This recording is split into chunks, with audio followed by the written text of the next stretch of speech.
on leadership and business from Captain Canada himself, Ian Miller. But first, I'd like to introduce you to an important person and the visionary behind the parks. Please come up, Karen.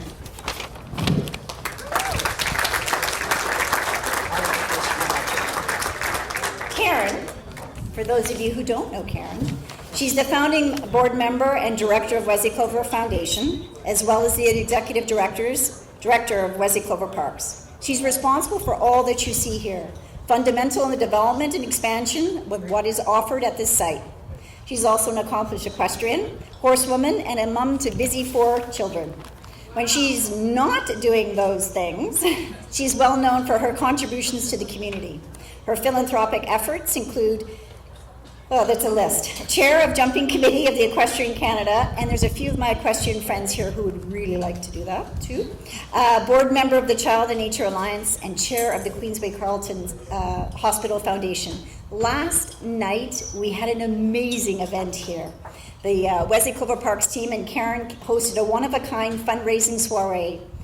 A ton of fun, presented by RBC and in support of the QCH Foundation.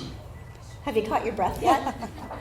And I'm hoping you will do the honors of announcing our guests. So enjoy, everyone. Usual format, we'll have the speech, not the speech, the talk, lessons from the saddle, and then we will open it up to a few questions, okay?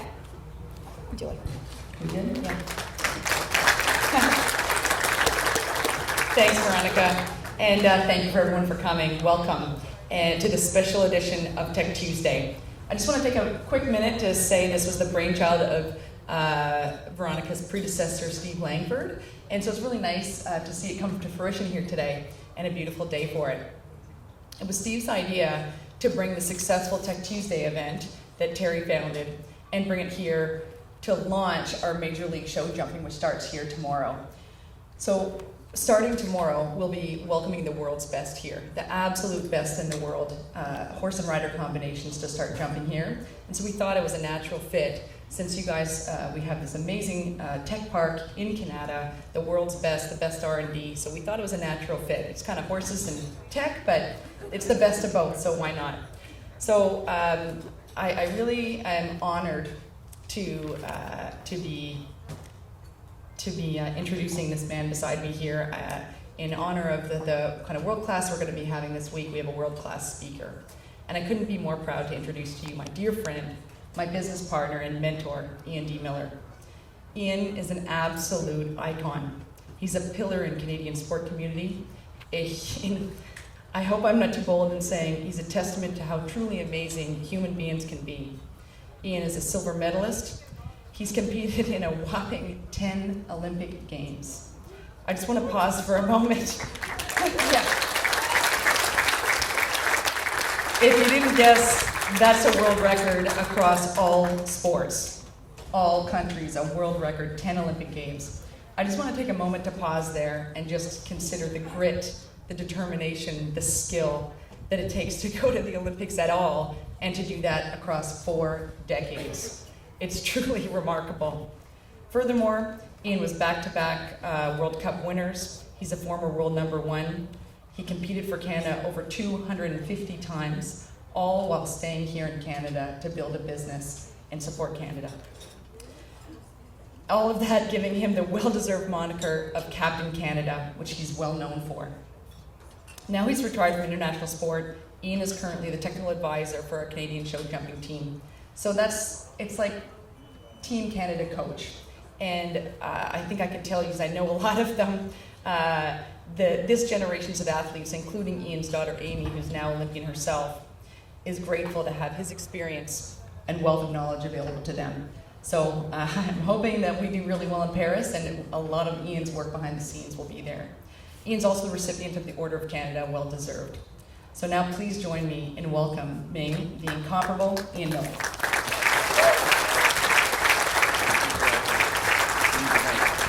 Thank you very much.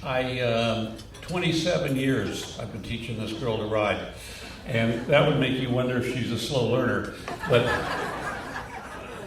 that's actually not the case. I was thinking about it the other day. You could probably learn to be a brain surgeon in about 16 years or something. It takes a lot longer than that to learn how to ride our furry friends around these jumps properly. It's really not as easy as it might appear sometimes, and it can be quite challenging. I just wanted to touch base on this Queensway Carlton event last night, co-chaired by Karen and Catherine McLaughlin, and the reason it meant so much to me is I started in the sport when I was 10 years old, which is, I know I don't look this old, but that was 66 years ago. If you're any good at math, you know how old I am. So anyhow, it was a long time ago. And there were just volunteers, that's all. There were no professionals doing anything. It was just people that had horses and wanted to ride, and it was a very insular situation. And what it has grown into is incredible. The recognition it now has, the credibility it now has, so that it could actually be the backdrop for an event like last night to raise money for such an important thing as the Queensway Carlton Hospital. Because I'm involved in a couple of these things, helping the medical infrastructure, and the pressure they're under is really something. And as we get a little older, we know that check engine light is going to come on. So it's a little self-serving also. You want these facilities to be the very best they can possibly be. So that happened, but how did it happen? Because we took a very insular sport, and a lot of people have worked very hard to make it into a real good thing to watch, a wonderful event to come to, and so on and so forth. And then, but you couldn't do that without the stage, without the Field of Dreams, and enter Wesley Clover. And there's other facilities, of course, but this one is internationally top of the line. And, you know, and that's thanks to the Matthews family, the things they do here with the soccer, the Christmas lights thing, the whole thing. A lot of stuff happens around here. And the riding school actually has my name on it, Ian Miller School of Horsemanship. So and if anyone wants to go up and have a lesson, I can personally handle that. But watching all of this happen, it also makes you understand, if you want something done right, give it to the private sector. Because what happened here, there was a gentleman by the name of Mayor Ben Franklin years ago, and he was the mayor of Canada here. And his daughter rode. he got leveraged into doing this thing through Canada. And he said, and I was on the organizing committee way back when, this is a long time ago. And the one thing he said is it can't negatively cash flow parks and recreation. It's got to carry itself.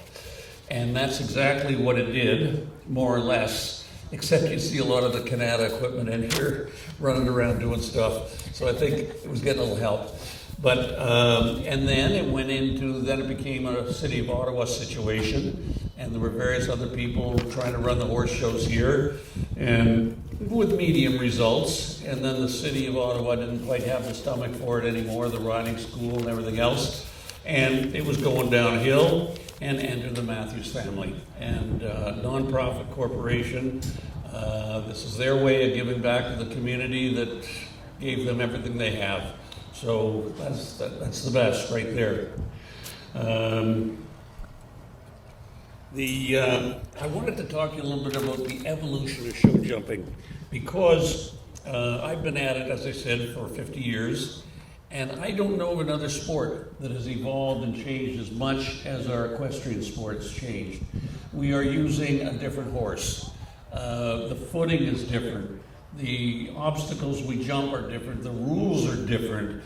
The style of riding, the training, the veterinary care, what a blacksmith can do now, the conditioning we get involved in, the nutritional things. It is incredible where this thing has all gone. And it's to stay with that evolution has always been very interesting to me, because you don't want to be on the caboose of this thing. You want to be on the engine of this evolution. It's the only place to be. And I am sleeping, but I'm thinking all the time. And I'm always coming up with new ways to where this sport is going to go and how I can be the first one there, how I can get ahead of it, how I can position myself. And that is a wonderful challenge. And as a rider for all those years, it was, well, I'll tell you a little story. I have an agent who's been worked for me for many, many years, and he also represented a swimmer who was really pretty much, he was maybe just a little past his peak, but he still had lots to do. And I hear on the radio one day that the swimmer's retired. I thought, oh, I wonder what's going on. So I called my agent and said, why did he retire? And he said he couldn't bring himself to get into that cold vat of chemicals every morning and swim up and down, up and down, up and down. But he knew if he didn't do that, he wouldn't be competitive anymore. And that's why he retired. He still had lots of juice to win the race, but the training was going to kill him. He couldn't mentally do it. So where we are so fortunate in our sport is the journey is so enjoyable. Going to the barn and working with these horses all day. I mean, if that's all there ever was, that's good enough for me. And since I was 10, I basically have lived in a barn. Very nice barn, but a barn. And some of them that weren't so nice. And I have learned to, I see life through a horse's eyes. And there's this thing called the hierarchy of needs. And a horse's hierarchy of needs is very basic. They need to get food, they need shelter, and they need to reproduce. Unless, of course, they're gelding, and then they only have the first two. Because the geldings had a nasty accident. And so when you think about our hierarchy of needs, it is unbelievably complicated and somewhat painful. And a lot of it is just so unnecessary. If you really break it down to what you really need in life, and it's pretty simple. And I remember reading a thing, what is the definition of a rich person? A person who knows when they have enough. And how many people don't know when they have enough? And they just keep running on the treadmill for no good reason whatsoever. And you probably read that great piece written by Steve Jobs when he was on his deathbed. I don't know whether you've ever read that one, but it's a great one. And he just explains basically how wrong his ideas were. Because here he is, he can't hire anybody to die for him. You know, that whether it's a $3,000 car or a $300,000 car, the distance is the same, the roads are the same. And it's quite a message to read. But when you think like a horse, and horses and people are quite similar. And now, one thing horses don't do is they don't reason particularly well. But a cane, that's similar to a lot of people as well. A lot of people don't reason so well, so I get along real well with them.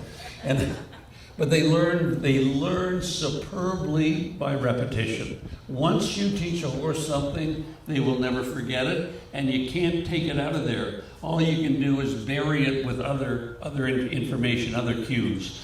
And that's why we have an expression in training, you're either training or you're untraining. When you're handling a horse, it's never that you didn't do anything that day. You either did good or you did bad.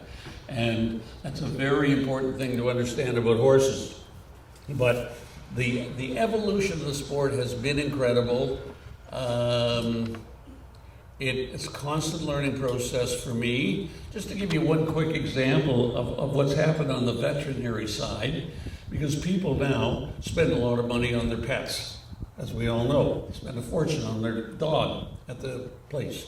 And they spend a lot of money on their horses with the vets. And back in the day, when a drug was invented or medication was invented, it would go to the human side. And then when that market was pretty well saturated, they'd think, well, where can we get a little more here? The animal side. And then they adapted to the animal side. Well, now the animal side is such a strong market, and approvals are so much easier to come by, that many of those medications go to the horses long before they go to you and I.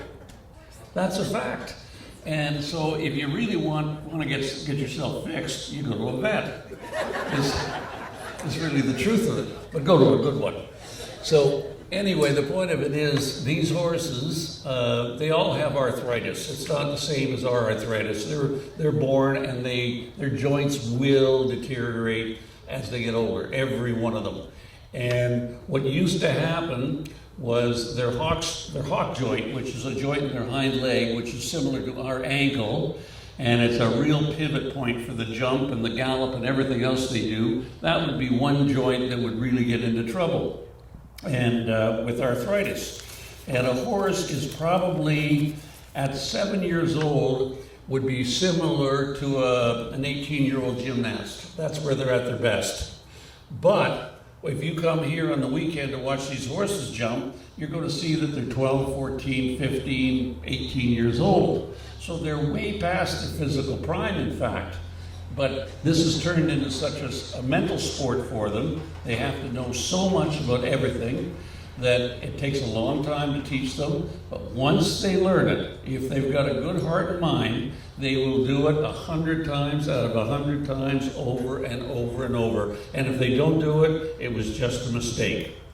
So anyway, getting back to the hocks, these things will start getting a little arthritic in their hocks when they're about 9 or 10 years old. Well, that's bad because they're not going to hit their peak out here till they're 12. So, don't you know this stuff called hyaluronic acid, which you now all know? We've had it for 20 years with the horses. And you mix that with a little steroid, and in they go, and it will do no harm to the joint, and it'll keep those joints lubricated, if not even make them healthier for the rest of their lives. And that's something we didn't used to have. When I was a kid, when a horse was 10 years old, it was considered an old horse. Now they're at their prime when they're 12. And so that's one little example of the evolution of it. We have companies like Ralston Purina, owned by Cargill. And what they do with the feeds these days, unbelievable. I mean, these horses eat better than we do. I mean, in terms of their balance of their diets and all the supplements that are built into the feeds and the analysis, we analyze their hay. I mean, it's quite a carry-on. These horses live a really, really, really good life. If we took care of ourselves the way we take care of our horses, we'd probably live forever. But, so that all brings me to, I was talking to Mr. Terrence Matthews a few weeks ago, and we were talking about the similarities of high-tech and horses. Because I was coming to do this, and I said, what the heck am I going to say? All I know is about horses. I talk to horse people. I can't talk to anyone who isn't a horse person. He said, you'll be fine. Well, fine for you to say. And anyway, so we started talking about it. And of course, it is so similar. So I jotted down a few of the things. In our sport, as in high tech, timing is everything. Getting, your idea, whether your product, whatever you're doing, you got to be in the right place at the right time. When we first started, how old is high tech in this area? Would it be 50 years or more? About that? 1965. Okay, so we're on about the same curve, really. And in our sport, as it got going, the players, the stakeholders, all with great passion, were ready to go. They were keen, and away they went. And so we still have that, and your community still has it. In our community, as in yours, giving up is just not an option. You just, somebody says, I'm giving up, you look at them like they got two heads. It just isn't even a thing you consider. You gotta go. And we're all nimble, we're all adaptable. If we can't be that, because this sport is changing so fast, we got to change with it. What you guys do, same. We are not afraid to embrace the challenge and the risk, and we are able, and we learn to tolerate the failure and the defeat, because that's not so easy to do. Whether it's a horse doesn't work out, or you get banged up out there and you're sidelined for 6 months and the doctors are trying to glue you back together, or whether you just lost a bunch of money on a startup, you're taking a beating. And if you can't handle those beatings and come back for more, you're in the wrong place. Except that often a small fortune will be acquired after tremendous effort and much time. This is because the endeavor, whether a startup or a horse, began with a large fortune. That's a little test of your sense of humor. If you can't laugh at that, you're in the wrong business because you know it to be the truth. And always, always, always believe that you will get your unicorn, whatever form that unicorn may take. I know what a unicorn is in your industry, and you can imagine what a unicorn is in our industry. I had one, his name was Big Ben. There's a statue of him in downtown Perth. He was one of the greatest horses of all times and was the greatest horse when he was hot. What happens, a horse, when they finally know everything they need to know to do this every time, there's probably a 5-year window, if you're lucky, before they get into trouble physically and they just don't do it as well anymore. Big Ben went for 2 cycles. He went for 11 years, and that just went to his incredible strength. And when I purchased the horse, I bought him as a 7-year-old, and we do a veterinary examination when we buy a horse. And the vets looked at this horse and they said, geez, don't buy this horse. And I said, why not? Well, they gave me the list of reasons. I said, I don't agree with you. I'm buying him. And so, again, I'm not suggesting that you should use a doctor or a lawyer in this way. But the way I deal with professionals and experts in our sport is I listen very carefully to what they say, I do my homework, and then I make my decision. And because just what the vet says is only a very small part of what that horse is going to be. Just like people, some people can have a pimple on their ear and they can't go to work for a month. And other people can have, God knows what's wrong with them, and they still show up, first one in the morning, last one to leave. And horses are the same. It's a function of their heart and their mind and their determination. And Big Ben was that kind of horse. Even when he was getting older, he was 19 when he stopped, and he'd come up to the ring and you'd watch him walk up and you'd say, ooh. And then I'd get on him and you could just feel him puff up and get ready to go. And he'd walk in the ring and they'd announce his name and he just got even more alive and vibrant. And that's not something you can train. That was just there. It was a God-given thing. And that was my unicorn. And what he did, well, you'll love this part. We bought him in Belgium, and I had no money. And I had a lady with me, Eve Mannering from Brockville, sadly passed away a few weeks back at the age of 97. And she was with me on that trip, and she was looking for broodmares. And so she watched me try Big Ben, and I bought him right on the spot. And she said, how are you going to pay for him? And I said, well, I don't know. But I got a little time because we got to do the vetting, and then there's blood work to be done before he can come to Canada, so I got a little time. I'll think of something. And so she looks me in the eye and she says, you know what, I don't need a broodmare. I don't need broodmares, I'll be your partner. How about that?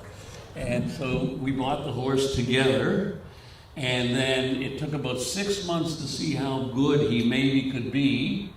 And then another great friend of ours from Brockville, Faith Bergeis, she's a very smart horsewoman, and she said, what about putting a syndicate together for that horse? So we put a syndicate together for Big Ben, probably at 50% his market value, and he had 30 shareholders. Everybody put their money in, and away we went. And it was the greatest thing. It was called Canadian Show Jumpers Unlimited, and it went along for 11 years. And Big Ben won so much prize money that we were able to buy and sell other horses and get other horses because of him. He funded an entire string for me to ride. So he did so much. And along the way, it was clear that if we kept him much longer, we were going to own him right through to retirement. He would have no value. And so we have a meeting at our farm in Perth, our annual meeting. They're very formal, these annual meetings. I was the president, but I had a vice president who was very smart, and you learn that too. How's that expression go? Hire people that are smarter than you, surround your people. Yeah, I figured that out in a hurry because I didn't know what I was doing. And so we talk about this endlessly, and finally somebody says, I'm making a motion. The motion is I want to let Ian decide what we do about Big Ben. Somebody else seconded. Everybody said okay. And I said, okay, Ian, what are you going to do? I said, he's not for sale. And I said, however, we have enough money in the bank. If anybody would like their share redeemed, we can do it. And I think out of the 30 shares, maybe 3 people said, yeah, and they kind of needed the money. I mean, they couldn't just throw it away, but they wanted to stay. And at that point, it became clear that the horse was Canada's horse. It wasn't our horse, it was Canada's horse. And that was loud and clear throughout the whole sport, and the whole country knew it. And because if anybody turned on their television on a given Sunday, and Big Ben was in the class, which he normally was, he was going to be first, second, or third. Always going to be there. And more often than not, first. And so he really did a lot for the sport. And he did so much for me, I got to tell you. And when the town of Perth got it in their head they were going to build this statue, it's a bronze statue, and somehow they raised over $350,000 to put that bronze statue in the park. That's a big deal. And the RCMP musical ride came to our farm in Perth and performed the musical ride on the unveiling day. Now, how special was that? And then we went into town, unveiled it with the RCMP riders surrounding the statue, and then there's a Codes Mill across the street where the great big loft, you seat about 300 people, so we had a dinner party for 300 people. And it was, I mean, those things, those memories, and where did that memory come from? From a horse. A horse gave us all that. And that's, you know. So I was also, when I was coming to talk to you, I was pondering why certain people and or horses achieve their full potential and others don't. Because that's what you guys are all about, you people are all about, is to do what you do. Everybody has to be running at 100%, or I presume it can't happen. And it's the same thing with us to be successful. So I got thinking about it. Well, number one, quality to me, or number one thing. But however, having said that, there's 8 things here. And so nobody's going to remember all 8, but it doesn't matter. They're all equally important. If we put a numerical value on them, and we say 0, you have 0 talent, 10 would be the most talent you could have. So that's going to be our reference. And I would say of all these 8 points, if somebody naturally doesn't come along at about 7.5 to 8, you're not going to manufacture the rest. It's just got to be under the hood. And to try to make it up, and the same with these horses are the same. They've got to come to you. The sport is that tough that if they're not 8 out of 10 naturally, then our job is to see if we can get them up to 9.5 or more. And that is, of course, the challenge. So that comes down to nature and nurture. So we look very carefully at their breeding, and we analyze all that. But of course, what's interesting is I have a full sister. She can't ride a horse. So where'd the breeding go on that one? So she can do lots of things that I can't do, but that's one thing I can do. And we now have the surrogate mothers for these foals. You can put them in another mare, and the mare carries them to birth. And we also have cloning. The jury is still out on all this thing, but what we are seeing is that the early time spent with that mother is actually very critical, the real birth mother. We had a jumping mare. She was a great mare. She was a wonderful competitor, a bit of a lunatic, but a wonderful, wonderful competitor. And so she got to the point where turning her into a brood mare. Her name was Miss Stroud. First foal she has. Our friend Paul Morgan up here in Ashton, he foaled the horse for us. He called me the next day. He said, "You got a foal." But he said, "I was up all night." And I said, "Why?" And he said the mare was going to kill the foal. And the mare was so offended at the pain and suffering that this thing had put her through. Can anyone relate? And she was not pleased, and she did not want to occupy her space. She didn't want this little creature in her space. This was her stall. What the heck is this thing doing here? And so he said I had to keep the mare away from the foal all night. Well, eventually she got over that, and I don't say if she was a great mother, that one, but she was all right. And I must say that foal turned into the meanest little four-legged creature that you ever tried to deal with. So you've heard the Johnny Cash song, A Boy Named Sue. Well, it was a similar message here. This one grew up tough. So her next foal comes along, the exact opposite. Paul calls me up, he said, I was up all night. I said, what happened this time? He said, this mare was going to kill the foal with kindness. It wouldn't stop licking it, and every time it wanted to lay down, he thought there was something wrong with it and made it stand up again. And the poor thing's exhausted. And that foal turned into a weakling. So I don't know where I'm going with all of this, but so nature and nurture are very important. I'll tell you another quick story. So I start riding in Edmonton, Alberta when I'm 10 years old. And my parents, they were not supportive. Well, they didn't mind. It was fine. And they said, okay, we'll pay for a riding lesson a week. Good. Well, pretty soon, not pretty soon, immediately, I want more than that. And so my father would say, well, you want more, you got to pay for it. Well, how do I pay for it? He said, come with me. And he takes me to the hardware store, and he picks out a shovel. And he buys the shovel and gives me the shovel.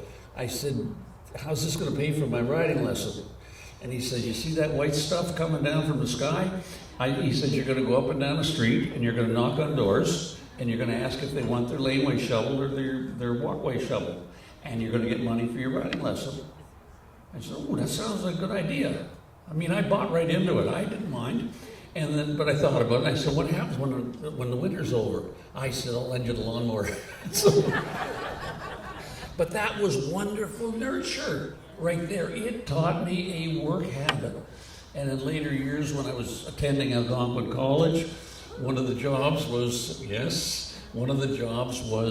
Ottawa Citizen guy would come, and he'd get about 5 or 6 of us, and he'd plunk us down in some community at 5 o'clock in the evening, and we'd knock on doors and sell subscriptions. This was not nice work, because you can imagine, you walk up to some apartment door and you can hear the husband and wife yelling at each other, and the kids yelling, and the smell of a bad dinner wafting under the door, and this ain't gonna go well at all. And you're gonna knock on the door, now you're gonna try to sell them a damn newspaper. Good luck with that. Well, we all learned about rejection real fast. And then over the hall we went for a few beverages. Well, we were in college, it was fine. So, but that was the nurture that I was exposed to. And so, when things happen today, I mean, it just is second nature to do what I do, because I was wired that way when I was a kid. And that's what we do with our horses. We wire them a certain way when they're really, really young, so they're going to think that way. Willingness to learn. A lot of horses aren't willing to learn, just like a lot of people aren't willing to learn. And then, but you get them over that hump and they say, okay, now I'm willing. And then you say, but are you able to? Well, that's the next hurdle. Now they're willing to, but they don't know how, because they never did that before. So you got to get past that. And then you got a passion for the learning. You got to want to be, you got to want to learn. And I think of the people that would walk out of the workplace at 5 o'clock, by example, and they don't think about the workplace again until they're there at 8 or 9 the next morning. And when they leave Friday afternoon, they don't think much about it again until Monday morning. And then you got the other ones that think about it 24 hours a day, and even when they're sleeping, and they keep a pad and pen beside the bed. They wake up at 4 o'clock in the morning, and they have an idea, and they scribble it, and they go back to sleep. Those are the people that are going to get it done for you, because they're just, they're not normal. But to do what you guys do and to do what we do is not normal. So there's no point trying to think about being normal, because you won't make it if you're normal, probably, in my opinion. So, and then of course, it's all about what you learn after you know everything. So that's really the most important thing. You get to a stage in life where you think, okay, I've plowed this field good and proper, I know everything about it. you're just scratching the surface, and then you realize you don't know, and then how interesting is it to learn those little details? Which brings me to embracing that 80-20 rule. The last 20% of what you will do and try to accomplish will require 80% of the effort. And that's just a fact. And I had a vet some years ago, and he came to the farm, and I'd read this. And so I explained it to him.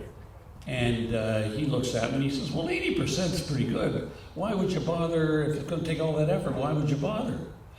You don't work for me anymore. Because who I need around me with these horses is people that really start to get interested at 80%. Just getting there was kind of boring. That was just doing what you do. To turn it into an art form or to really accomplish something special, that is the real challenge and the really rewarding thing. So, but you got to be wired that way.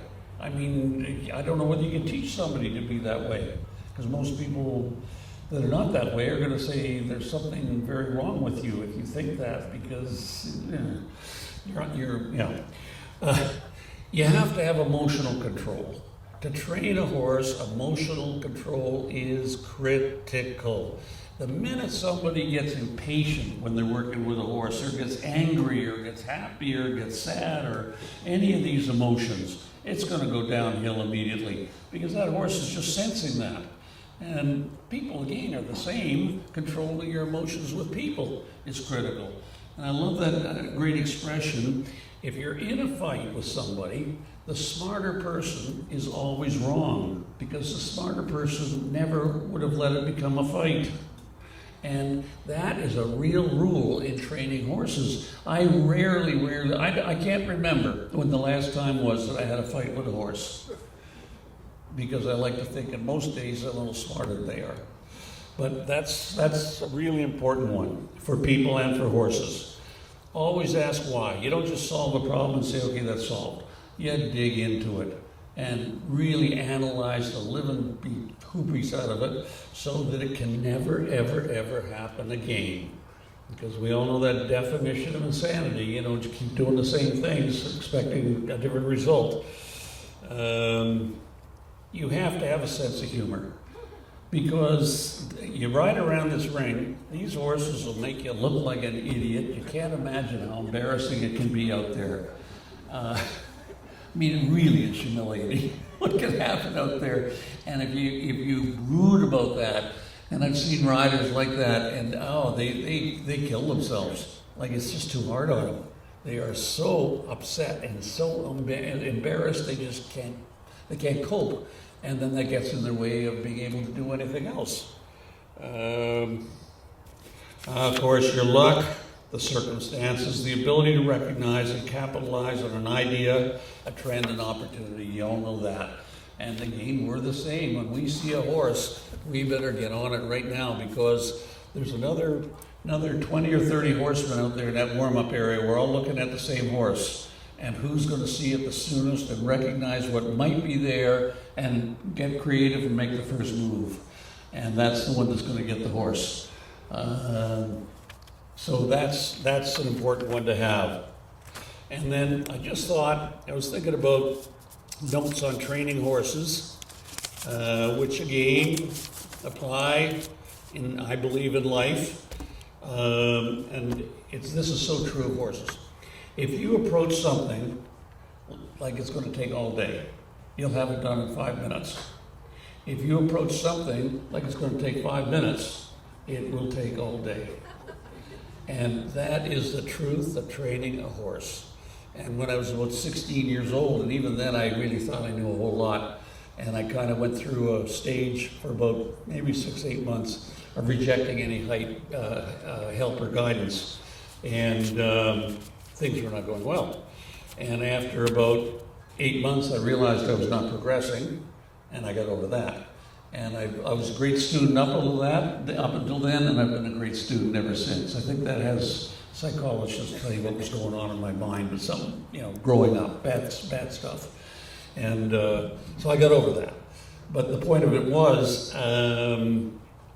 during this phase, I had somewhere I had to be, and I had another maybe 20 minutes to finish what I was doing with the horse. And I could not get this horse to do it. And I was so aware that we're now down to 19 minutes, 18 minutes, 15 minutes, 9 minutes. I wasn't going to get it done. And the horse was just resisting more. The whole thing was a mess. And finally, I just pulled up and I walked for a minute and I thought about it. And so even then, there was a tiny little bit of wisdom. I walked for a minute and I thought, you know what? Whatever I was going to go and do, the hell with it. It's just not that important. What's the most important thing to me right now is this horse. And as soon as I took that mindset, I had it in 5 minutes. And exactly. And that's what you got to do in life. Okay, how about this one? Spend time on what is important, not what is urgent. And I was thinking about when we go to the doctor's office, by example, and you're sitting in the waiting room for an hour and a half waiting, and you're mighty irritated by the time you get in there. And you wonder why this guy can't run a business properly. And on and on and on and on. It's because what he was doing is he was doing what was important, not what was urgent. To me, staying on time was urgent as the patient because I had other things in my day. That's what's urgent. To him was getting to the bottom of whatever problem that patient that he was working with was having. So that's why the doctor happened to be seeing it that way. And sometimes when I'm working with horses or training or teaching, and we end up running late. And that's why. The horse doesn't have a watch, so we better not have one because they're not going to run on our time. And I remember there's a gentleman sadly passed away, a real Canadian businessman icon, Mr. Ron Southern. He founded Atco Industries in Calgary, and they founded Spruce Meadows. And this years ago, he got a new sponsor for the big competition out there. It was De Maurier. When the Sing companies could do this kind of stuff. And they were going to have a press conference to announce De Maurier. And Big Band was in the Big Band era, and nothing would do, but Ron wanted me there. Because I'd won the Grand Prix the year before, and on and on. So anyway, I said, no. He had people call me about it, and I said, no, I can't possibly come. I was in the middle of training and showing, and it was going to fly out to Calgary and do this I couldn't do it. So I'm riding in the arena, and my office manager comes out and says, there's a Mr. Ron Southern on the phone for you. I go, oh, geez. So I get off the horse, and I go up to the office, I get on the phone. Well, Mr. Southern, how are you, Ian? Oh, yeah, just fine. I know where this is going. And I said, no, I can't come. And he said, Ian, and he explained to me why it was important. I said, I appreciate Mr. Southern, why I can't come. And he said, Will Matt Tennyson was the CEO of De Maurier back in those days. He said, they're coming out of Montreal. I'll have them drop down in Ottawa and pick you up. So it's getting a little more tasty. But still not enough. I said, I can't. My schedule just won't allow it. Here's the message. He would not get off the phone. Short of absolutely hanging up on him, he was not going to get off the GD phone. And I kept saying no for about an hour, and the lessons were lining up from one end of the arena to the other, and the day was going straight downhill, and he was perfectly happy to sit there and wait and wait and wait. And guess what? I got on the plane and went to Calgary. But what a lesson that was in persistence and determination to do that. And that really tells you something. So these lessons don't escape me as I go along. Another one. The good ones who succeed can't be stopped. There's no way of stopping them. They're going to succeed no matter what you do. The others, they can be given everything. Help and supported, and they still won't make it. And that is a cold, hard fact out there. And you judge whether it's a cold, hard fact in your world. I don't know. But out there it is. A good horse, they're just going to be a good horse. Big Ben was going to be a good horse. Did he meet the right rider at the right time in his life? Yes. He'd had other riders and he was struggling. It wasn't coming. But probably he was that good that eventually he would have found a way. And the other ones, you do everything. You train them, you mollycoddle them, you condition them, feed them, shoe them, do everything. And they still find a way to lose the class. They're wired that way. The winners are the winners. Another one that's very important to me is, because I remember when I was at high school, and I don't remember this guy's name, and I don't remember what the subject was. It probably boring as hell because all I wanted to do was be at the barn anyway. But this guy was one of those natural leaders. He never had a discipline problem. And believe me, we were discipline problems. But he never had a problem with us. It was just his ability to lead. And I didn't think much about it at the time. And I hope every one of you has had the pleasure to have a teacher like that at some point in your life. And when you think back on him, when I think back on him, I don't remember what he told me. I don't remember what he said. I don't remember what he taught. But I remember how he made me feel. That was the whole thing. And when I ride and train a horse, I have to do that. I have to give that horse the education and the information, but it's how I make the horse feel will determine whether he's going to be a winner or not. I can make him just do rote exercises, but to make him a true winner, he's got to on some level love me. And how do you do that? It's the art of training. And you see people that are so masterful with other people, like this teacher I speak of. And I can't imagine that he had courses on how to do this. My sister, who I told you couldn't ride, school teacher, she could do that. She never had a discipline problem. They made her department head, never a problem. Became a principal, never a problem. Because she had that gift, even though she couldn't ride. But it takes a long time to hone that skill. You may have the natural instincts to do it, but then to learn exactly how to perfect those skills and turn it into an art form, that's a different deal, and that takes a while. I was talking to a gentleman before dinner and before the speech, and we were discussing things. And I said to him, I don't know, when I reflect, I don't know what's been most important to me, the journey or the destination. And I said, I would tell you, probably the journey has been more important to me than the destination. Win, lose, or draw. Whether a horse becomes a great horse. When we climbed on it, got on a plane, and took the horses off to a team competition somewhere, and it was a huge undertaking to do all that. No matter how it came out, the journey was still a wonderful, wonderful experience. If we won, that was more the icing on the cake. And I love to win, but the journey is the key. Because at the end of the day, remember what Steve Jobs said, it's all about, what your life has been. And it's so critical.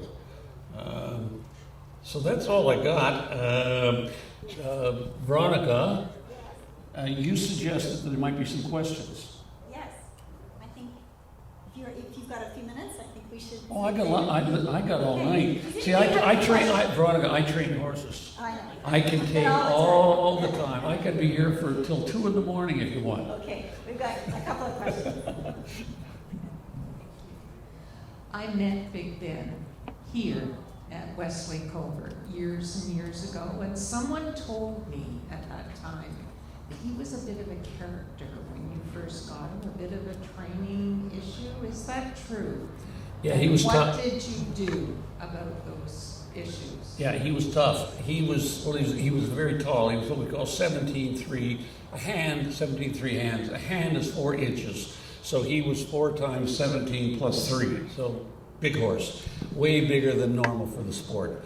And he wasn't mean in any way. He just knew he was a big, strong guy, and he didn't really care about people. He didn't like people, and he didn't dislike people. He just didn't care. The only thing about people was they brought him food and put him in a field, and they were there to be used and abused. And he didn't like them or dislike them, didn't care.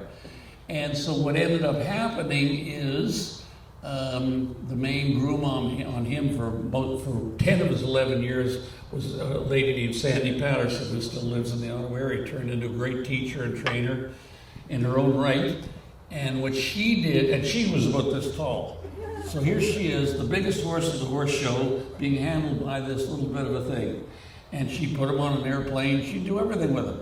And he'd do whatever she wanted, whatever she asked. But what we did is we slowly made him care about people. We made him, I don't know exactly how we did it. I know how I did it riding and training. She worked her female ways on him in different ways than I could probably ever do. But how I trained him was, if I wanted him to do something, at the end of it, he did it because he thought it was his own idea. And I realized where I learned that lesson, of course, was from my first wife. Because I thought I had all these bright, wonderful ideas. It turns out I didn't have not a one. They were all hers. But she was very generous and let me think that they were mine. I appreciate that. And it's a wonderful training tool. And so he, over a period of time, became a people horse.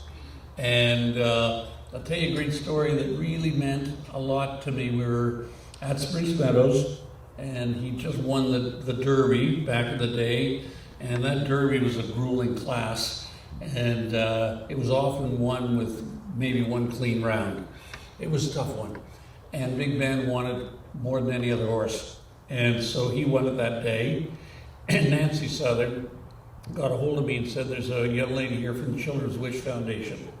And her last wish was to come to Spruce Meadows and meet Big Ben and you. And would it be possible to bring her back to the barn? I said, of course, Nancy. So she brings her back to the barn. And after a class like that, Big Ben would be pumped now. He would be something of a hazard, even for Sandy. And so they come in with the parents, and she's quite a tall girl, and she's got IV bags and everything else, and oxygen, and she's just not in good shape at all.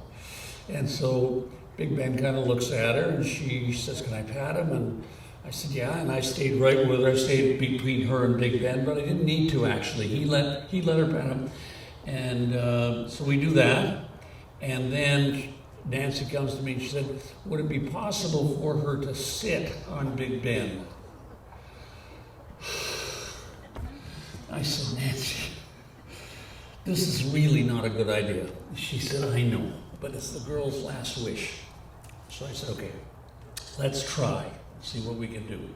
So we take him out from the barn in the grassy area, and everybody comes out, and the parents are helping the girl, and Big Ben is standing there looking as not so happy about anything, and thinking of kicking Sandy and biting me and doing whatever he was going to do.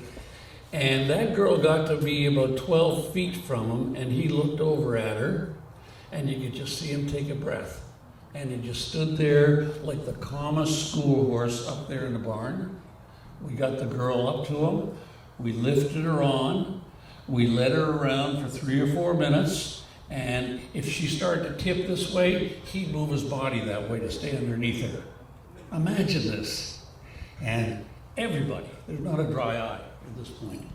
And we get the girl off, and she's about 12 feet away, and he watches her walk away. And then he takes a shot at Sandy. And he tries to bite me. And that was his character. Is that not incredible? So about maybe 3 weeks later, an envelope arrives at the farm. And it's a picture of the girl sitting on Big Ben, sent to me by the parents, and a note saying that she had passed away and that this was on the wall. That's the last sight that her eyes beheld on this earth. And I thought to myself, if a horse can do that for a person, that's their real value. Who cares what they do up there? If they can do that, that's their real worth in this world. So that was his unusual, unique character. Ian, this has been a phenomenal presentation on so many levels. you've had 4 decades of amazing success. You become the brand in your whole equestrian profession.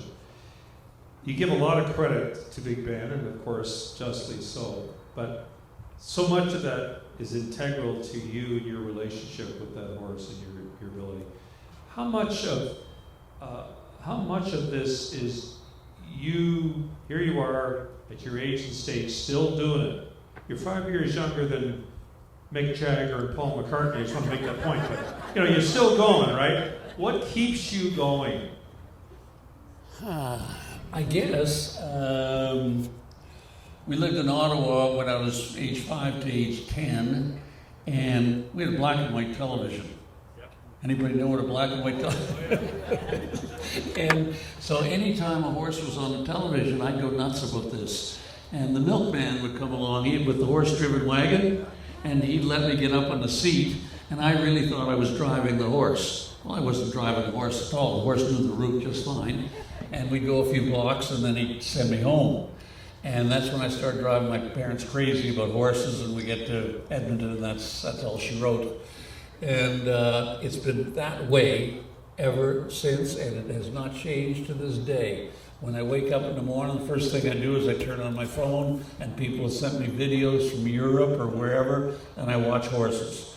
And then I go and I train, or I ride, or I teach, or I do something, or I deal with the vets, the blacksmiths, anything.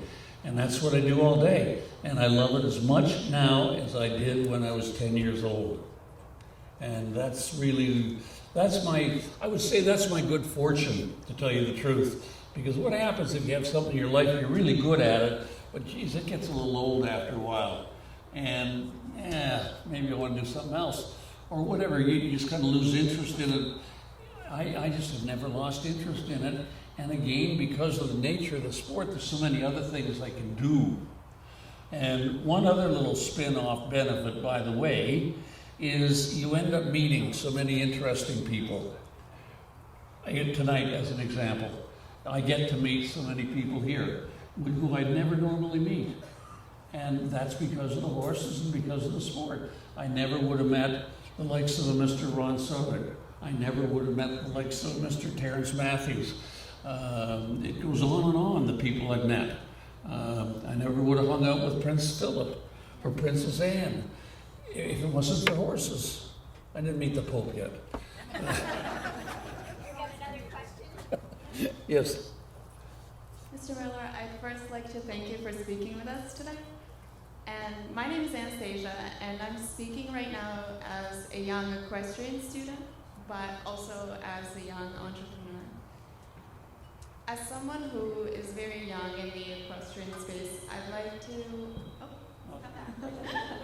like to ask you, a successful person in this space, in this field, who's learned from so many successful people, but also teaches so many successful people.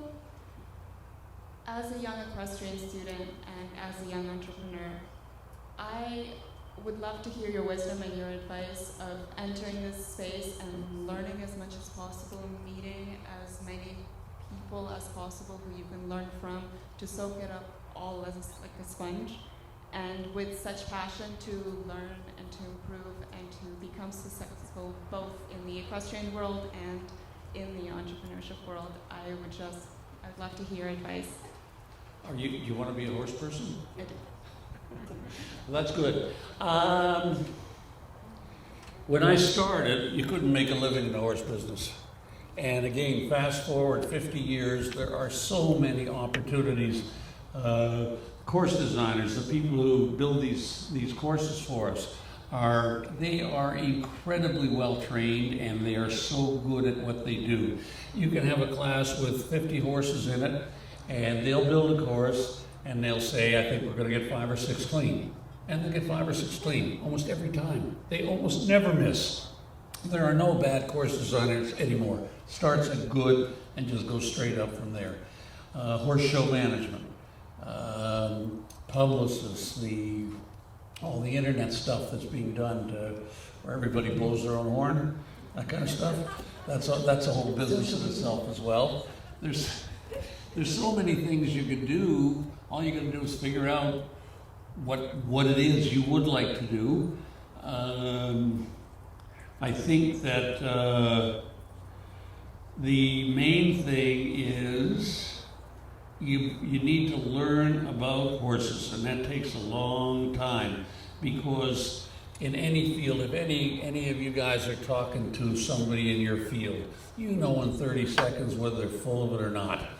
And the horse business is no different. If I'm talking to somebody, I know when I'm talking to a phony who's just mouthing words, and when I'm talking to the real thing. And you gotta be the real thing, or you have no credibility.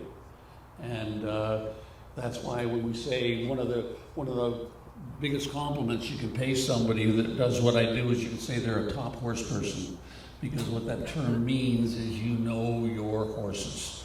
You know how to work with the blacksmith. You could probably shoe the horse yourself if you had to. You can do half of what the vet does. You can design feeds. You can drive the tractor trailer. You can do it all. These are the people that we tend to really respect in our industry, and these are the people that go on to be successful. Great, great. Oh, there you go.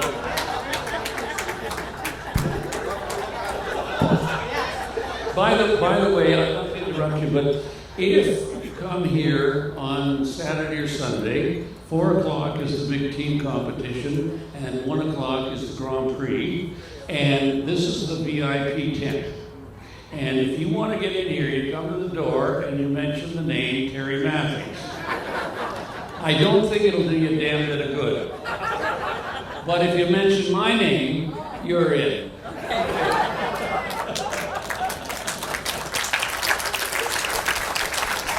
And thank you, Sir Terry. Cheers. And don't be jealous. We'll get you one in a minute.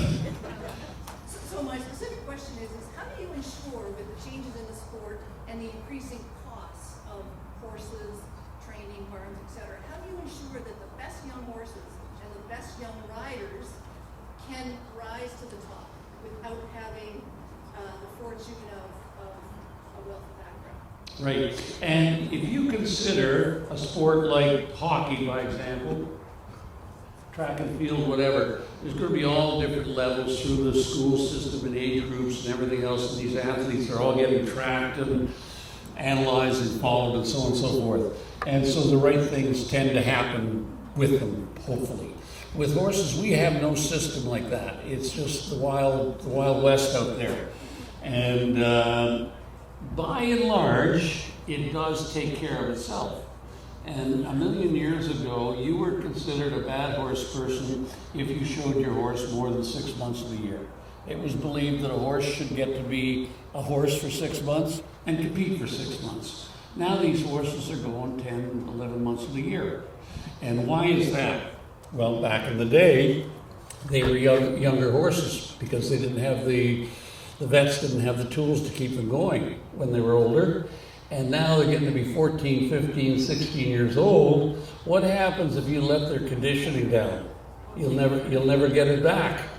And so once a horse hits his lick, and you get into that sort of 5-year window where he's going to be his best, you don't stop. And if they're managed properly, interestingly enough, if they're managed properly, they're quite happy doing it. You know, they really enjoy what they do because they're with the right riders, they're with the right caretakers. They really live a good life, and they're not being asked to do something they can't do. They're educated to do it. They're physically capable to do it. It's not really hard duty for them. It's outside their hierarchy of needs, but it's not hard duty. So, and that's one thing that's happened. The other thing is there's way more countries in the sport than there ever were before.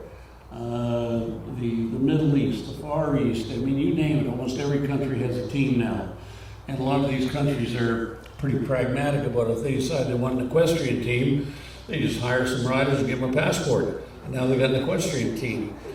And we don't do that, of course. In Canada, there's a lovely, lovely guy. I desperately want him. I need him on my team. He's an American guy. He's been trying to get his passport for about 2.5 years. And it's so painful. If he was in Israel, they'd just give him one. If he went to the Bahamas, here's your passport. Ride for the Bahamas. Anyway, we won't get into that. But, so there are more teams. There's more money in the sport, prize money, everything else. And so people are willing to pay more money for the horses. It goes on and on and on. So it's a totally different challenge than what I faced 50 years ago. But the question is, or I don't think it's a question at all, the good ones still make it. The good ones still find a way. And if you come here on Friday, or Saturday or Sunday, any day, and we sit together, I will give you the background of each and every rider. And I think I'm going to tell you that 3/4 of the real hardcore out there, they did it the hard way. They found their way. And there's going to be maybe 1/4 of them that the funding came internally. And not that there's anything wrong with that, because some of the top riders, they were funded by their families, but they were wired properly, and they were working machines, and they really learned. There's a girl in the United States called Jessica Springsteen. You may recognize the last name, and she is top of the line, and there's nothing lazy about her. She's a worker, and she's skilled, and I mean, she's the real deal. Yeah, so you sure have that. They come from every walk of life. So as messy as it somehow looks sometimes, it kind of does work its way out. But one of my biggest fears, in fact, is that people who really wanted to ride are going to get priced out. And they're going to come to the riding school up here, the University School of Horsemanship. Got to get a little plug in here. And which is one of the best in the country. They do something like 300 lessons a week. It's a big deal what they do up there. And they are doing the proper basics. And so maybe a young person does this for goodness knows how long, and then says, I want to take the next step. Parents say, we can't. We can't. This is all we can do for you. That bothers me. I would like to think that it could be more. But that is a little bit where we are right now. And so what ends up happening with these people is they ride as far as they do as much as they can. And then what they end up doing is they get other specialties in the field, and they go to work in the horse business in some capacity. Their initial thing was, I wanted to be a rider. Then that dream wasn't going to come true for them, but I still want to be involved. So maybe they become a judge, maybe they become a steward, a course designer, a groom, a barn manager, who knows what they become. A commentator, who knows. But they still stay involved. And then maybe if the stars all align, they do get to ride again, and they do realize those riding dreams. Great stuff. I think a lot of our stars align tonight for many of us who ride. So can we give Captain Canada a big round of applause, please?